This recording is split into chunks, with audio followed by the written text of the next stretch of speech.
Samantala, unti-unti nang nararamdaman ang diwa ng Pasko naman sa iba't ibang bayan ng Pangasinan habang puspusan po ang mga lokal na pamahalaan sa kani-kanilang mga paghanda para sa nalalapit na holiday season.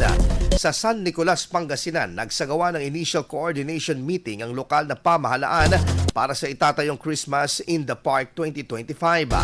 Lumahok dito ang mga tanggapan ng Engineering, Human Resources, Tourism, Economic Enterprise at Business Licensing, Utility at Electrical teams, katuwang ang isang landscape at art designer.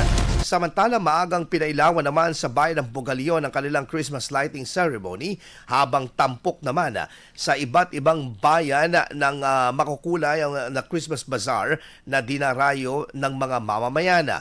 Sa ganitong mga inisyatiba, unti-unti nang sumisindi ang diwa ng Pasko sa buong lalawigan. IFM News. IFM News. IFM News.